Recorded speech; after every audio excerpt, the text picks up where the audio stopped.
संभल जिले की चंदौसी कोर्ट का आदेश पुलिस कर्मियों की धड़कनें बढ़ाने वाला है। अदालत ने उस वक्त के सीओ अनुज चौधरी और इंस्पेक्टर अनुज तोमर समेत 10 से 12 पुलिस कर्मियों के खिलाफ एफआईआर का आदेश दिया है, जिसके बाद से लोग तीन बातें मूल रूप से जानना चाहते हैं। पहली, वो जज साहब कौन है जिन्होंने ये आदेश दिया। दूसरी, वो याचिका क्या थी, बिस्किट वाला केस क्या है जिस पर एफआईआर का आदेश हुआ। और तीसरी, संभल पुलिस अब क्या करेगी। तो सबसे पहले तीसरे सवाल का जवाब आपको बताते हैं। संभल एसपी के बिश्नोई के हवाले से न्यूज 18 लिखता है, ये ऑर्डर अवैध है, हम मुकदमा दर्ज नहीं करेंगे। इस मामले में एक न्यायिक जांच पहले ही हो चुकी है। रिपोर्ट में पुलिस एक्शन को सही माना गया है। हम इस मामले में उचित फोरम पर अपील दाखिल करेंगे, पर जिस मामले में कोर्ट ने ये आदेश दिया है वो मामला काफी संवेदनशील है। खगुसराय के अंजुमन मोहल्ले के रहने वाले शिकायतकर्ता यामीन ने आरोप लगाया कि 24 नवंबर को जामा मस्जिद सर्वे के दौरान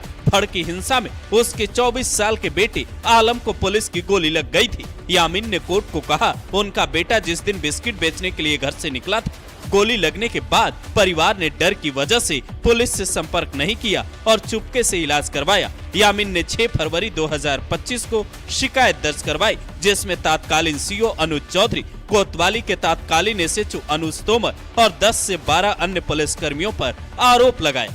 चंदौसी की सीजेएम कोर्ट ने 9 जनवरी 2026 को सुनवाई के बाद यह आदेश दिया कि इन सभी नामजद और अज्ञात पुलिस कर्मियों के खिलाफ एफआईआर दर्ज की जाए। दोनों पक्षों की दलीलें सुनने के बाद मुख्य न्यायिक मजिस्ट्रेट विभांशु सुधीर ने यह आदेश जारी किया। इनके बारे में जब हमने जानने की कोशिश की तो इलाहाबाद हाईकोर्ट.in वेबसाइट पर पता चला ये भदोही के रहने वाले हैं। इनकी उम्र करीब 35 साल है और कई जगहों पर अपनी सेवाएं दे चुके हैं।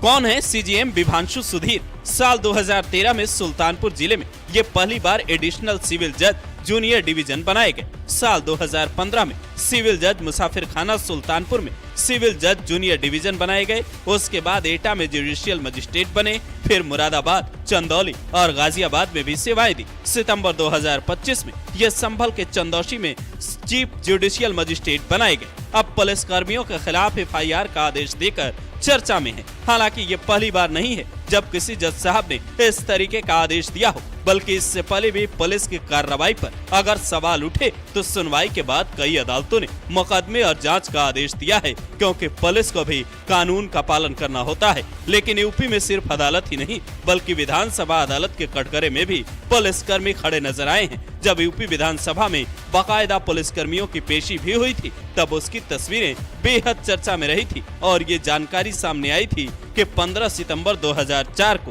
कानपुर में बिजली कटौती के खिलाफ जिलाधिकारी कानपुर नगर को एक ज्ञापन सौंपने जा रहे तत्कालीन बीजेपी विधायक सलील बिश्नोई के साथ पुलिस कर्मियों ने गलत व्यवहार किया था, तो उन्होंने विशेषाधिकार का नोटिस दिया और उसके बाद विधानसभा की अदालत ने सुनवाई के बाद 6 पुलिस कर्मियों को 1 दिन की सजा सुनाई थी, जिसमें कानपुर नगर में बाबूपुरवा के तत्कालीन सीओ अब्दुल समद, जो अब रिटायर हो चुके थे उस वक्त तक, तत्कालीन एसएचओ किदवई नगर श्रीकांत शुक्ला